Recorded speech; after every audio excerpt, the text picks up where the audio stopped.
The wheel of time turns, and the age that once gave birth to the myth that is the massive Wheel of Time series of books has come again in order to finally bring this epic fantasy to our screens. Hello, everyone, and welcome back to Glorious Reacts. Before we begin, I would like to introduce ourselves. I'm the Thrilla in Manila, Joel, and with me are our glorious reactors. First, we have the Thunder from Down Under, Arnold. Say hello, Arnold. Hello. Thank you for having me. Yo, there you go. And we also have with us the Singapore Sling, Paul. Say hello, Paul. Hello, everyone. All right. In this episode of Glorious Reacts, we discuss episode 5 of the Wheel of Time series entitled Blood Calls Blood, as streamed on the Amazon Prime Video streaming service. Before we continue, I would like to inform you, dear audience, that this is not a spoiler-free show and we will talk directly about events that transpired in the latest episode, most of which will reveal key story elements. If you haven't watched the latest episode or any episodes of the Wheel of Time series and would like to remain unspoiled, please stop here and come back once you're all caught up. Without further ado, let's get the wheel turning. The Two Rivers Five finally make their way to the White Tower, with Egwene and Perrin getting waylaid like a leaf that was blown by the breeze all the way to the scorching sun. I like that. Meanwhile, Matt and Rand catch the procession of the gentle Loghain, and Matt, whom Rand suspects is already tainted with the One Power, continues to dive deeper and deeper into what darkness, especially after being on the receiving end, somewhat, of some Loghain laughter. Some reunions happen, losses are mourned, and a new ability is unlocked. And that's your recap. Achievement. Yeah, achievement unlocked for this episode. All right, gentlemen, let's get this ball rolling. What are your top takeaways from this episode? Let's start with Paul. Okay, so there was a time jump, 1 month time skip, and I like their use of time skip. Well, actually, because I haven't read the book, so I don't know how big of an impact the time skip is. I'll probably go back to this point later on after I have more time, after I've spent more time with the graphic novel I'm reading right now. The time skip, I like that they did it because it gave if that portion, that journey going to Tarvalon, if it was uneventful, or if we only see like small small gains in terms of character building, it's better to be done with it and just move the story forward. And so for this one, I think it's okay. I like what happened because in the end we still get a lot of progress at the end of the show, near towards the end of the episode. We see a development for one of the main protagonists, which is I guess not really that surprising, since small clues have been scattered across the 4 episodes that we've seen. 4 episodes. Yep. So yeah, I like the time skip, the use of the time skip for pushing the story along, for helping the story along, so to speak. Okay, so and then one thing that I kind of I think I'm missing some stuff that's shown on video on screen. I'm missing clues that lead up to something because I haven't read the book. Do you understand? Like, do you have anything in particular? Like what visual clues did you see that you think probably allude to something that can only be picked up if you're someone who actually read the if you're books? familiar with okay, in what we see Fane lurking. Fane, yeah, we see Fane lurking, and I'm not sure if it's something that we should be aware, because we see him in Emmons Field, we see him here, and he seems like he's watching the boys, right? So I don't know, is he a dark friend? So and you don't know if in the book, at least in passing in the book, that was answered, or there was some other clues that there were made distinct in the book that's not shown in on screen, right? Clearly, it's foreshadowing. So what else can Yeah, it be? it's foreshadowing. But it's the fact that he's being shown very clearly that gives you the idea that he plays a factor in the future of the kids, right? Right. If anything, I'm more wondering why we haven't seen more of him. But obviously, we're still in the running in the period of time that they were fleeing from Emmons Field to the White Tower. So I guess it didn't make sense if Taran suddenly just decided to show up. We don't quite know if he's like probably a dark friend or maybe an agent of the Children of the Light. Who knows? Because we do see that the Children of the Light have a lot of screen time, especially in this episode, right? And it seems like they're just at the border of where Tar Valon should be, near Tar Valon. So they were because Egwene and Perrin already saw the White Tower. Exactly. They were on their way there. So yeah, it makes me wonder why that part, if Tar Valon is like the stronghold for the Aes Sedai, why that area isn't being patrolled by I guess friendlies to the Aes Sedai, right? Instead of why the White Cloaks are operating within that area. Like it's very weird that they're there. I mean, or that they can stay there and inspect travelers going to Tar Valon.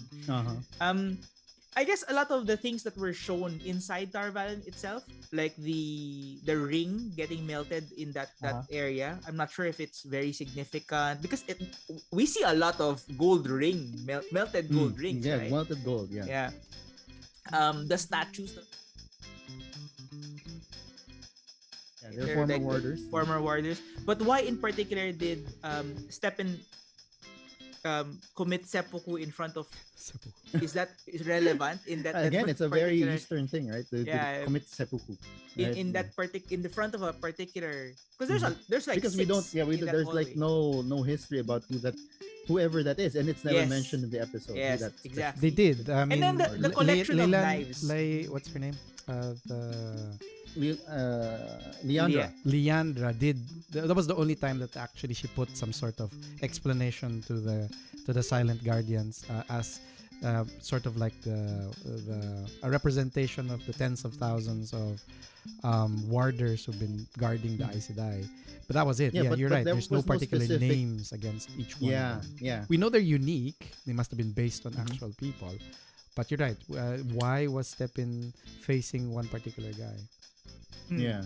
And then I guess in the other things are like small things, like in the mantle, on the mantle, Stepin was praying, and then he showed like figures. Yep, the figures. And I was like, they were never showed before, or were they? Yes. Are they clues to something bigger? They were never shown, but in the books they actually do have some significance because he did mention that those were like the Forsaken. The Forsaken, yes. Yeah, the Forsaken played a role in the I don't know if they call it the War of the Light or in the war between the dragon and the Dark One.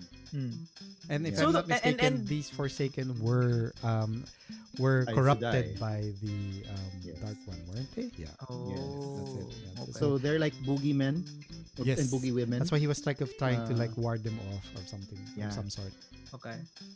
So basically those things. Like I feel like a part of me feels like I'm missing things. No, you're right. Because that's it. I see those things and I don't understand why they're there or what their connection to the story as a whole.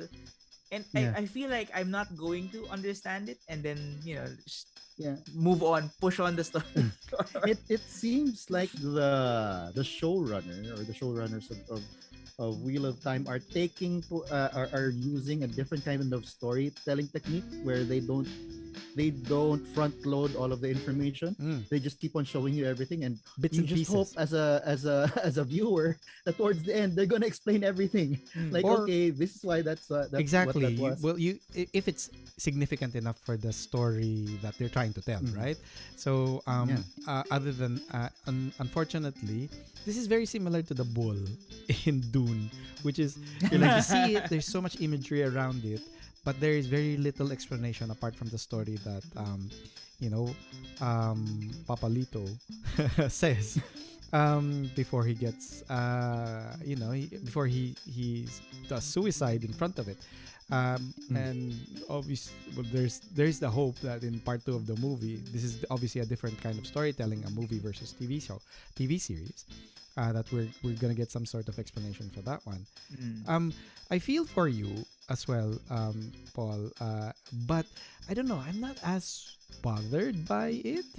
It just makes me it's so obviously the world that the Wheel of Time exists in is very full, very fleshed out. There's a lot of details around it that they will have a hard time cramming into 6 episodes. So I appreciate that it's there, that there's a focus there, because it makes me research. It makes me look it up. Not enough to, and hopefully enough for me to start reading the books. But you're right, though. It's there. It's like sort of like, it's like candy. It's a teaser. It's like, come on, on, try it out. Read the book. This is a very fleshed out story. There's stories behind these things, and Joel already pointed out that there is a lot to find out, and it's interesting. It's very what do you call this? Compelling. So it's nice candy for me.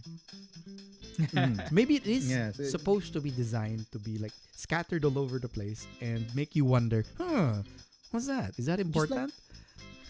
Yeah, just like there are many threads, and then you put them together, and then in the end they come up with a beautiful tapestry. Nice. Right? So much Right. like the Wheel of Time. Finally, before we go to Arnold, I actually like that one shot where they go. It's like a drone shot going, looking up to the tower, To the White at Tower. Tar Valon. Yes. Yeah. It reminds me, but not. I mean, I'm guessing the budget was not enough. It reminds me of that shot of Isengard. Of course. You know that shot Tower where you or see tank. everything was all the white, because you can see people doing their thing at the marketplace, right? Yes. But of course, the Lord of the Rings shot was so much better. Of course, and then you have So- Christopher Lee doing his speech without a megaphone, but Yeah, echoing without a megaphone, across. but with such a booming voice. Yeah. What's that? The age of men is The age of man has passed. excellent. Right? R.I.P. to Christopher Lee. Okay, let's go ahead. Arnold, let's go ahead to you. And the time jump for me felt a little. Yeah, I was gonna ask you actually to It felt give a your little. thoughts on that. I guess it's just them telling that, hey, nothing happened during that 1 month. Let's move along. 1 month happened, and then now they're here. And I say that because it seems like there's no actual significant character development that occurred. They just 1 month happened. Matt's still is still experiencing whatever that is eating inside him. He's still got diarrhea. He's still got he still got hasn't stomach flu. slept. He's probably hasn't Stomach slept for flu. a month. But Rand is still Rand. He's still the most forgettable of the 4. And then Perrin and Egwene seem to have like a wonderful time in that 1 month that they were walking through. But essentially he's saying that nothing happened. Here you go. Nothing significant happened. 1 month passed. We just wanted to tell you that it was a very, very long walk. But apart from that, no, nothing. Because it would have been weird if all of a sudden in the next episode, without telling people that 1 month passed, they're suddenly at Tar Valon, right? And then people would say, "What? In the next episode, they suddenly are there? Nothing, no time passed." Right? I It would get have been that. kind of weird. That's totally fine. That's totally fine. I guess I'm just used to when time jumps happen, significant things happen to the characters as well. There's either some flashbacks, or they suddenly say that I'm getting better at this because I've been practicing every day. One of those aside one-liner thingies. But no, nothing of that effect happens. It makes total sense as well because we don't have any Aes Sedai to go with Egwene to help further her skills. That's why her spell is just like It's just like it's has like this little, what it's like dance from Street Fighter dance. his Hadouken. Dance Hadouken just like vanishes. And then Rand and Matt pretty much had to fend for themselves. Obviously, Mm-hmm. were more Rand was probably more interested in making sure that Matt arrives alive and that somebody will be able to help him. And of course, the band of merry men with the false dragon were just carting him off. Merryman. The band of Many men and women. So it's fine. It's just that I felt that there could have been something there, and maybe when the story finishes with the 6 episodes, we'll see that okay, it's fine that they didn't do that because we did have some character development in that segment with the white cloaks, with the children of the light, that I totally enjoyed, because it's been foreshadowed in the run when the group split, while Perrin and Egwene were lost in that rather desolate area. They were helped somehow by wolves, right? We also saw a sequence in the first episode. Was it? Or the second? One of those first 3 episodes. In the second episode. I think it was in the second episode. Yes. Yeah. Perrin was wounded, and one of the wolves came up and licked his wounds. Says like, "I'm your brother now, because I licked your wounds." Yeah. And I don't know. There obviously some sort of understanding happened there, because even in the third episode, when they were lost, he had this connection with them and says, "Don't worry about it. I think they're helping us." And now we see that sort of, obviously not yet the complete fruition of it, because this seems to be happening rather arbitrarily. Well, not arbitrary. He was under extreme pain. So I guess that's not arbitrary. Dude, I was cringing the entire time. I that was happening. too. Oh my gosh. Oh my gosh. Imagine But that. Oh. but so another side note I want to point out here: Child Valia creeps me out. He's really good. Is it really child? He wants Because they're that's all his children of title. the light, That's right? his title. Okay. So You know what I heard? Valda, I he's heard Valda. child. Valda. I heard Chad. Chad. Chad. Like, whoa, he's so strong. He's a Child Chad. Valda. Okay, child. There you go. Okay. He's Child, extremely because they're all children creepy, under the light. but he's really pushing for that fanatical Yeah. zealot. So Yeah. Perrin being the one, when we start seeing Egwene channel, I was like, okay. So the twist over to Perrin actually being the one who does something significant, maybe go yes, because obviously he was receiving the pain. He was the one Calling the wolves. He was calling That in the wasn't- wolves. What? Were you really surprised by that? No, I thought the whole It time felt it was gonna be Perrin to manifest. well, Would sure. manifest I the guess power. I guess it was more of like, suddenly Egwene managed to find the power all Ray like, and suddenly is able to channel, right? Actually more like Egwene, but sorry, more like Nynaeve. Although Nynaeve has had some sort of training already from the old wisdom. From the wisdom. Egwene hasn't. So she had some inspiring Just like that discussions one with Moraine. scene with The Moraine. light, yeah, the light The of the whole- jewel. yeah. Yeah. That one.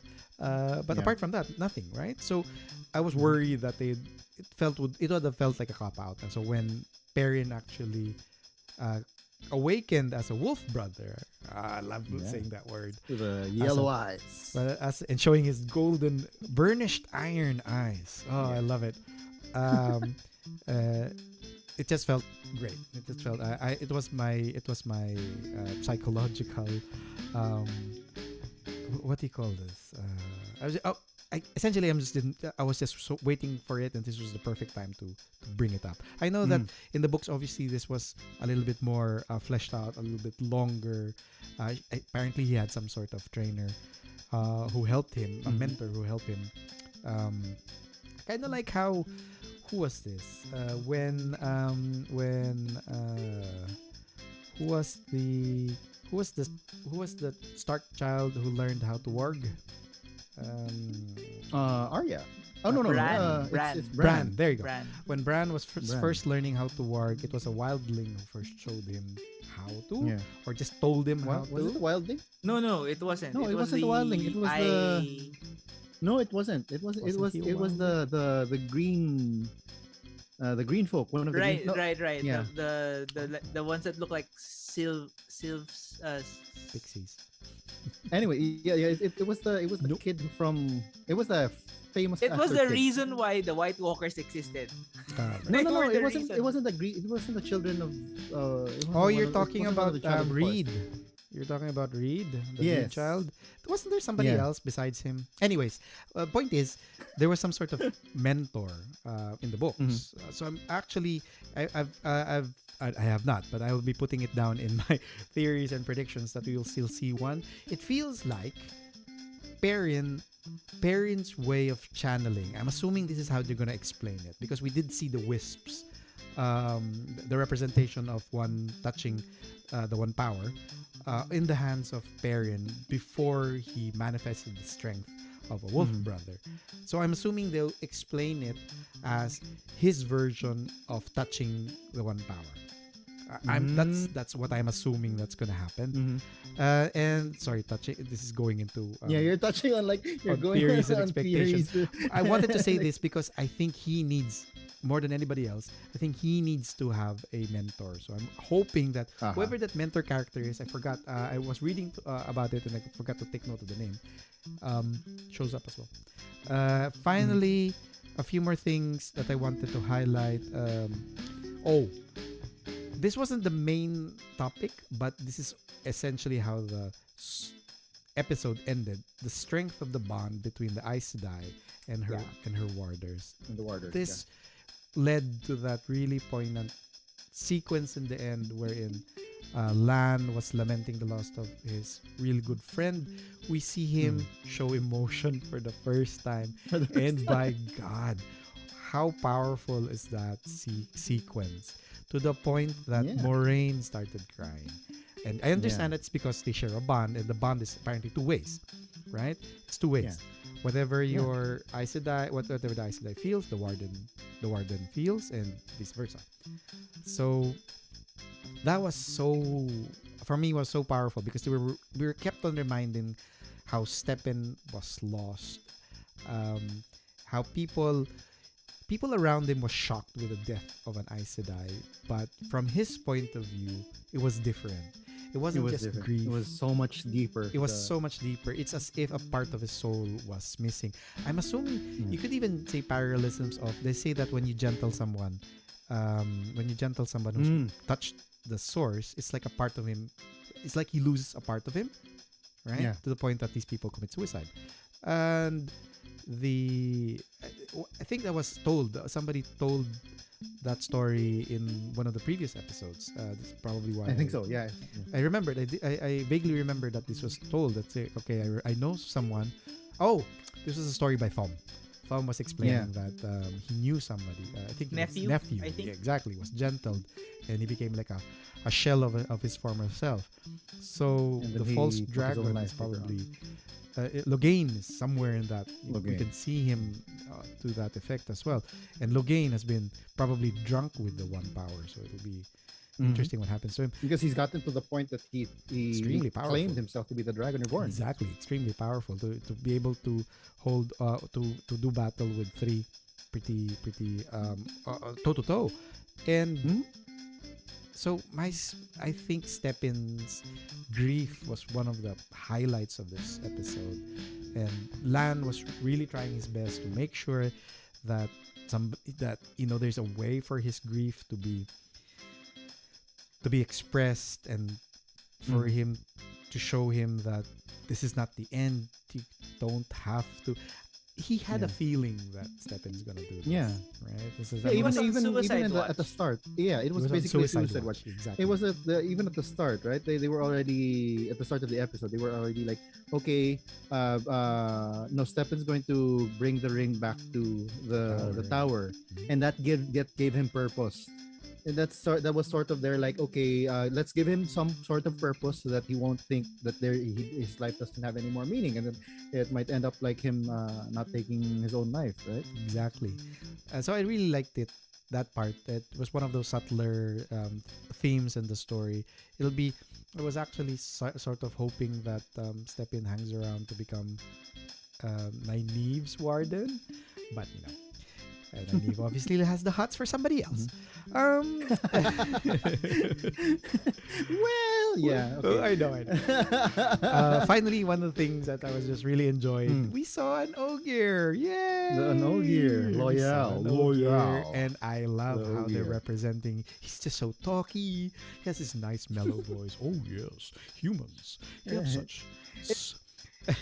He reminds me It's of such a different characterization from like how you know an ogre would be, because Right. that's basically it, right? They're supposed to be the ogres, but it's Loyal's characterization is so different from the what an ogres that ogre we would know you of. thought. in Yeah. fantasy- What you've fantasy. what stereotyped ogres. Yeah.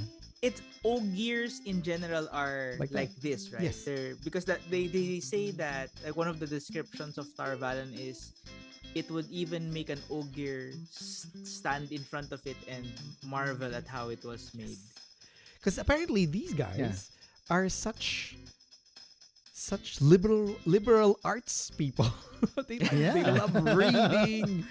They love learning. So I don't know. I hope all Ogiers have like this nice mellow deep voice, because I really just love And one of the things that Loyal actually did was he actually dropped a huge clue about Rand. I don't know if you guys picked that up. Oh Yeah. He mentioned the red hair. He Mm. mentioned the red hair. Exactly, That's, that he's some a sort of- particular part of a particular area, right? And he was like, "Oh, all right. If you think of, I don't know why you're thinking that, but hey, all right. You're He's like somebody. I'm Drax pretty the sure of Destroyer. that." Yeah, he's like Drax. I actually liken Ogiers to like Ents, And because they observe, they read, they drink in knowledge, and they think that other creatures are just such curious creatures, And that they're and that- curiosities. And then the other Right. thing is that that parallels them to Ents is that they take things slow. They like the Slow. value of preparation, whereas Yeah. everybody's humans. You always like rushing into something you're not prepared for. I love it. I love that guy. So I'm really looking Yeah, forward. to- Loyal is actually going. Yeah, if they do follow sort of the main threads of the story, Oh, I hope we're gonna see so. a little bit more of Loyal. I hope so. He's adorable. Okay, and now let's move on to the next part of our episode today. Let's go into your theories, predictions, or expectations. Let's start with Paul. What are your theories, or what do you expect is going to happen in the next couple of episodes? Okay, I just wanna make sure. Arnold mentioned this whole thing is only 6 episodes. Yes, Sorry, I that's believe 6. Was it 6 or 8? this- Is it 8? We are at. Oh yeah, the next couple Eight, of episodes, eight. Okay. maybe. Sorry, 8. Yeah, whether it's like 4. Or Well, 2 or it seems like the next maybe 2 or 3 episodes we're gonna get some sort of training montage. I don't know. It just feels like because you Like see a Rocky running in see- the rain kind of thing. Yeah, because you already see people showing their developed abilities, like They're raw Perrin, talents so far. their raw talents, and Egwene being able to I don't know, touch the one power, albeit very very Start like a candle. pin drop. Yeah. Start a So candle. I think they're probably going to get their first their rightful mentors. Okay. Hopefully, I think Rand will probably get trained by Lan. I don't know. It seems like they're the best pair. I don't know. If Thom is still alive, he probably is gonna train Matt. But I don't. It doesn't seem like he's. I hope he's still alive. They kind of like. They're one of the first things I think they need to be addressing is which I think it's gonna happen either next episode or the episode after that, is they're going to address the issue with Matt. Exactly. It's probably going to come up. Now, what I'm not sure, and I hope, because I think Nynaeve is going to hide the fact that he already knows Rand and Matt are in Tarvalon Oh. Why do you from think that? Why do you Moraine. think that? Why do you think? It because it seems like she doesn't trust Moraine enough, and because Leandra. Leandra also like tugged at Uh-huh. that specific thread of Mhm. so because everyone's Throwing playing shade politics. about at Yeah, Morin. exactly. So because everything is everyone's playing politics at this point. Mhm. Well, the Aes Sedai at least Yeah. are playing politics. It seems that's what's gonna happen. Expectation. I if you're right, I feel like they can probably wrap up the first novel with the remaining episodes. I If believe they're that's their doing goal. time That is their. skips and stuff, It it has to be doesn't that. feel like they can. Well, I mean, and I'm just basing this off of how far I've been, how In far the I graphic novel. am in the graphic novel, and how far I have to go to get to the end of the Mm. Eye of the World book. It doesn't feel like it's at the level of length that we have left for the show. But I hope they get to finish it properly. Mm. Because there are a lot of I mean it's gonna be a long the running operative word TV there. show. The operative That word is gonna there be is 14 properly. seasons. The operative word there will be 14 properly. seasons to go through, right? And if 14 every books. single 14 books. Oh, sorry, Come on, 14 books to go but through. supposedly the producers, the showrunners have planned for 8 seasons. For all 14? No, Yeah. no, they're gonna stop somewhere. Probably. Wow. They For probably all will, yeah. 14 is that what is what Probably, yeah. Oh. But they did say that they are planning for 8 seasons. And maybe if they haven't finished it yet, maybe by they're gonna ask Amazon to bankroll the next 6. Mm. at 10 at 10 episode Wow, at what the an endeavor. 8 seasons, maybe Matt would be too old. We did say that he's the oldest looking, and then suddenly he starts Yeah, getting right. I older. mean, he looks really old compared to everyone else. like the more Yeah. mature Yep. looking. Oh, one thing though. So in the graphic novel that I've been reading, they actually do show Perrin training with an axe. Yes. Like an axe that's has a A special it has a special specific made, like decorate. Yeah, there's a specially specific made. detail of the axe that's being shown, which we haven't seen. So I think we're gonna see that. I think Okay. we're gonna see that. But it's not. He didn't bring it with him. It's gonna be shown. Yeah. At, That's probably actually at why- Tarvalon. That's actually why they used the axe in the first episode. Yes. To show you that okay, he's a blacksmith supposedly, but he uses an axe. Yep. Okay. But that's an interesting thing because of my interest with Perrin made me dive through a lot of wikis, and then we find Okay. out, and I find out that the axe is the first part of his arsenal, and he gains another one later on. Yeah. Because he's a wolf. It's a wolf's fang. Or something. He gets fangs. No, that's not what he takes off his shirt and starts running around bare chested all Yeah. this time, and then Starts howling. Awoo, awoo. Awoo, and then suddenly what's his name, who was the Taylor Lautner Lautner. just shows up Twilight. next to him. Twilight. If you actually think about it, so Perrin is a werewolf, Matt is a vampire, Vampire. and then you've got Rand, the human. The human. So Yep. yeah, The pasty Helsing. human. the basic Pasty human with a bow and arrow. The basic And Egwene is pasty the human. witch. Yeah, Egwene Magician is the naman. witch. You can put it magician. No, but if we're gonna go into Yeah, like we're- the Yeah. Oh, the vampires, darker werewolves. tropes. Right? Okay, gotcha. So that's what you've got here. That's what you've got. Those are the tropes that Robert Jordan probably thought of. All right. So anyway, before we digress too much, what do you call this? Paul mentioned that he hopes that Tom lives. What Oh, are your thoughts? on I that, absolutely believe he's alive.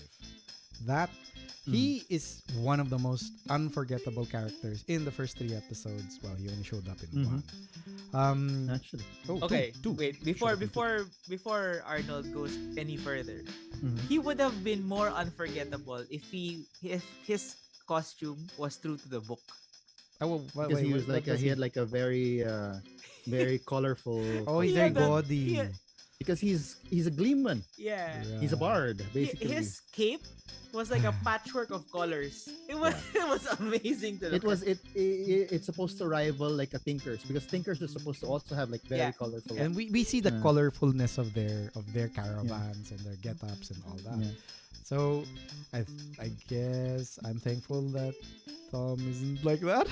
I kind of Because like he would have like, okay, is he like a thinker? Or is he I like his because I like the way he's so that they gruff designed his and thing. rough and so person of the earth kind of guy.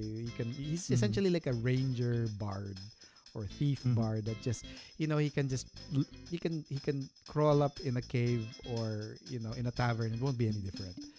So I Mhm. like that. So I'm certain it's just too unforgettable. Whether he's gonna be teaching math, I don't know about that. But they do both have daggers now. Mhm. Except that So Matt he's gonna teach Matt how to sing. Oh, well, like a yeah, that'll be interesting. That'll be interesting.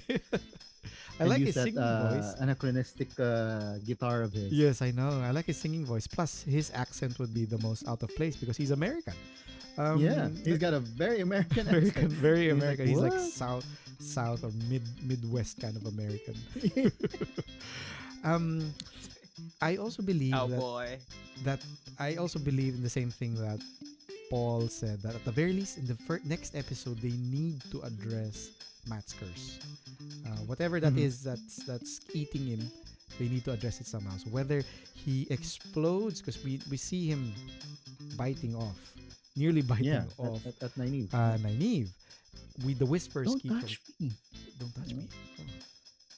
Starts going MC Hammer on her, and the whispers, are starting to become more apparent.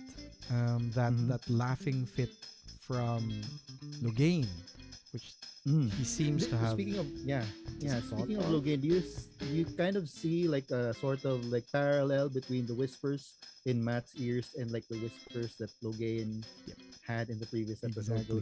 Those shadow figures It's that very go around and similar. whispering into his ears. It's very similar because obviously the other instance of the maddening that we've seen is an actual person showed up next to the dude and he was hallucinating him.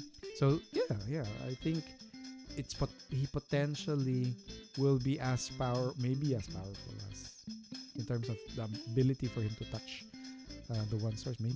Maybe Logain's the one who trains him, right? It's like, oh yeah, I'm going through That's that an phase. idea. That's I an don't idea. think so. I think he's Why gonna not? be so depressed 'Cause remember, because he doesn't have the- access to the one The power. problem with I did the parallel between Stepin's loss of Karenni and Logain's loss of the one source, right?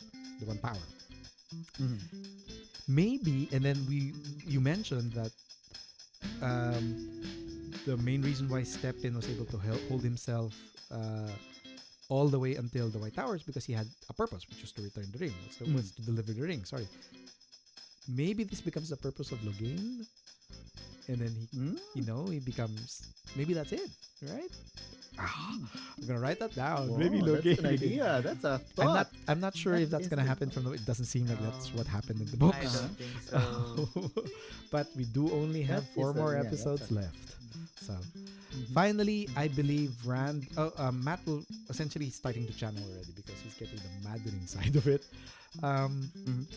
Rand will be the last to display any form of channeling, and I believe it will probably be the season ender. He just suddenly At the eye of the world. at the eye of the world, because if the eye of the world is represented the same way here as an artifact, maybe Rand is the one who actually is able to trigger it, interact with it, whatever. So I'm just It's supposed to end the book, right? Not like start a new chapter. no. Remember, they've already planning for 8 seasons. Yeah. We need cliffhangers. Yeah.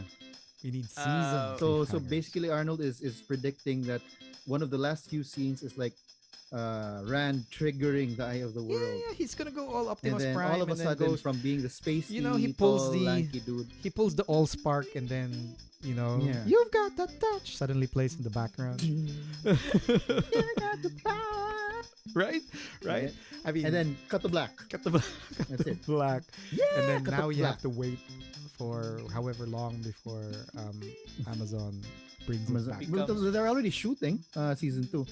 well, But anyway, thank but God. before we proceed with that, to all of the viewers that are not familiar with the song that Arnold and I just sang, that's from Transformers the movie. One of the He greatest becomes movies Randomus Prime. of Yeah. all time. Randomus Prime. Yeah, There you go. he gets a costume change, gets like It becomes becomes giant robot. bigger. From Yeah. Hot From, Rod to from Rod. lanky, Is it from Randomus or lanky, becomes, like, Rodimus? really I think it was Rodimus. No, Rodimus Prime is the one Yeah, in the because- show. yeah. Because he's It's Rand. Hot Rod Oh, and Randomus. Prime. I gotcha. Yeah. We're now on the same Randomus page. Prime. Thank you for And then he letting me. becomes taller, becomes buffer. He's like, Crossover. Thank you for letting And he's got me. red hair, just like how Hot Hot Rod is Rod. like Yeah, Hot red. Rod has red hair. Yep. Yeah, All right. Pull us back in. Pull us So back that's in. exactly the. Pull us back in.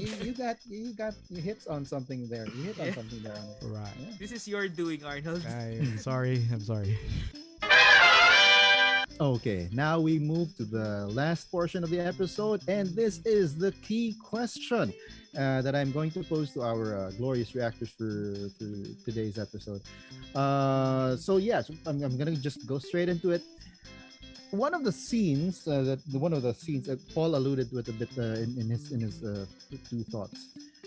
In one scene, Leandrin actually talks to Nynaeve in a political power play, and she explains why the Red Aes Sedai, don't take warders. Yeah. Her explanation is rather cryptic, right? She never really actually says, okay, this is why, right? But she does allude to a truth in their world that in some cases, or maybe in a majority of cases, might still be true in our world, in our world as well. Us being guys, our point of view, what do you think? Are the Red Aja right in not taking their warders? Let's start with Paul. Okay, so my view on this is very simple. You wanna take a if you're if you're red, if you wanna take Or a warder, any color. take a warder. Or Or any any color color. for that That's matter. right, that's right. Is that rule only applicable to the reds? It's Doesn't not a matter. rule, Doesn't it's a matter. My practice. answer is universal. If an Aes Sedai wants to take on a warder, take on a warder. If she doesn't and feels like she doesn't, need a warder, she doesn't need to get one. So don't force that particular. You don't have that thing that is it a rule? The warder thing should not be enforced if the person who is gonna get connected to that person doesn't want it. Right? It's very simple.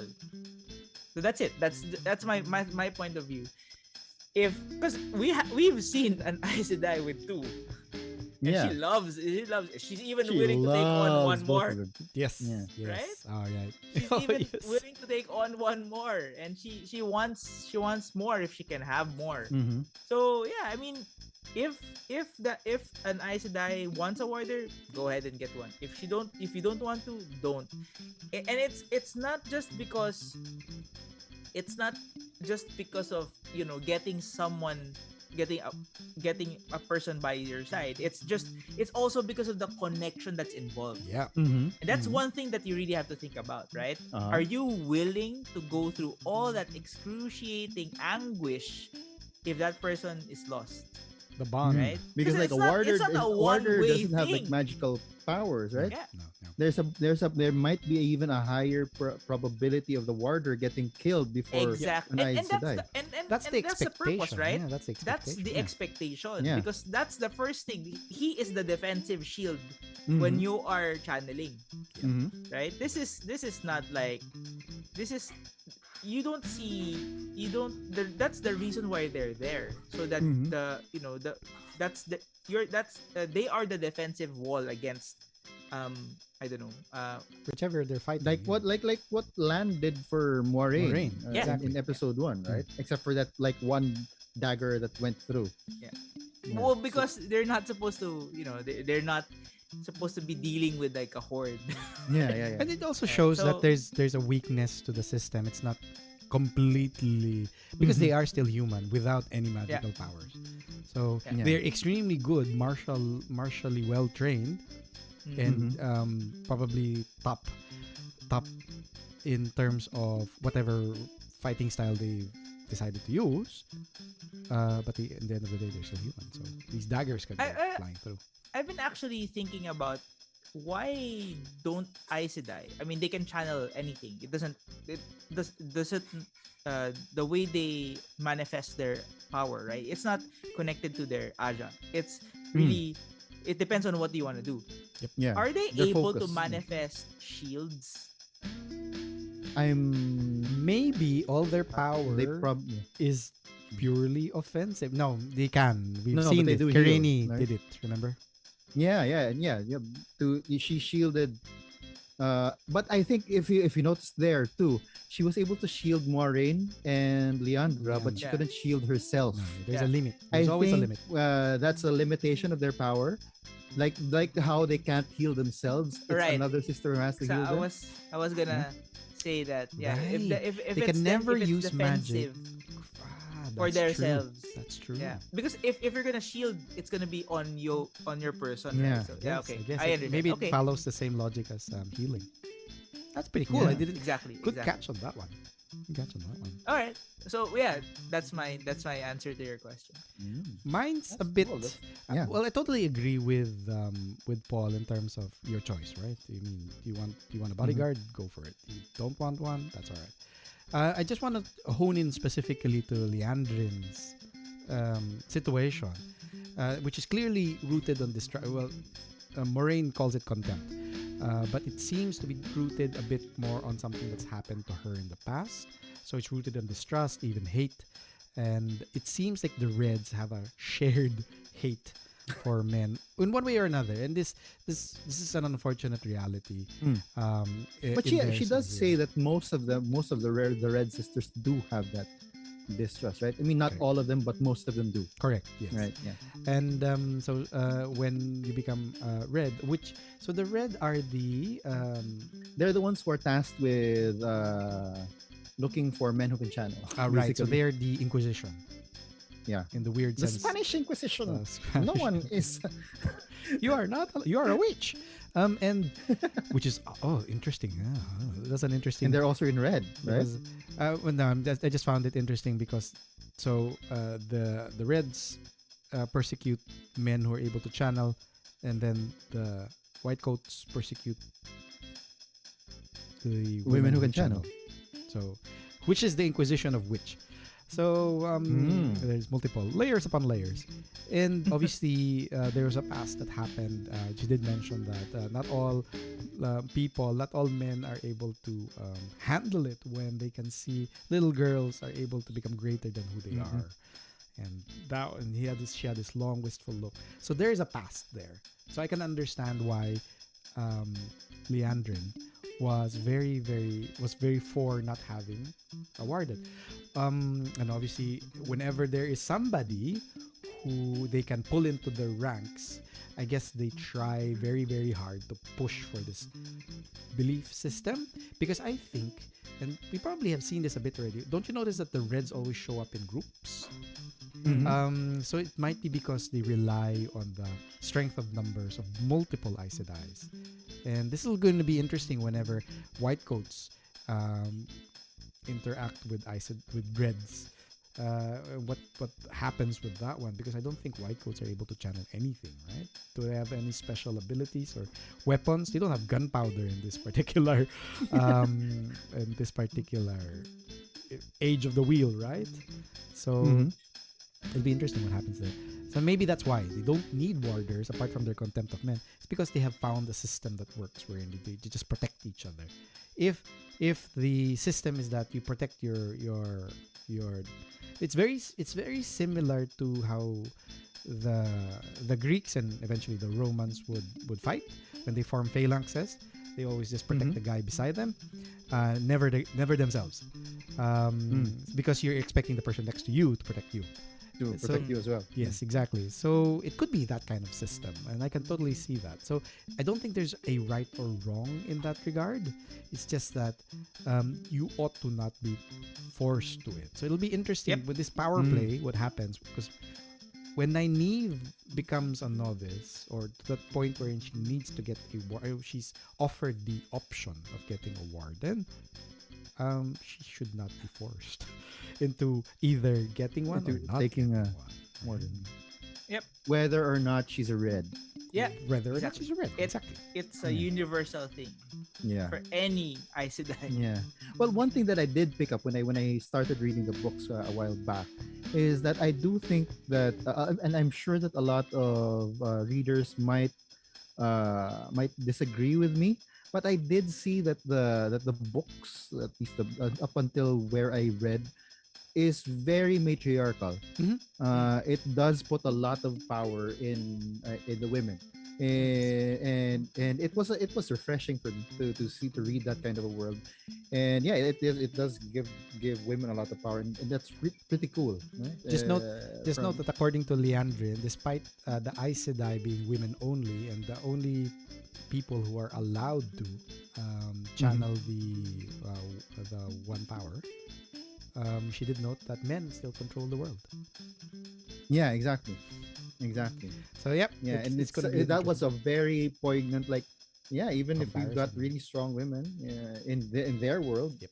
as with Exactly. probably here in our world, right? It's still men who sort of run the world. But yeah, Exactly. it was a good fiction mirroring actual life, Yep. right? And the wants of probably Robert Jordan to try and put forth True. this kind of idea out there. And that is it for this episode. The wheel has been turning for ages, and it will continue to turn and weave in the days and weeks to come. As always, dear audience, we hope you tune in to the next episode and continue to hang out with us. Till then, bye. Bye bye.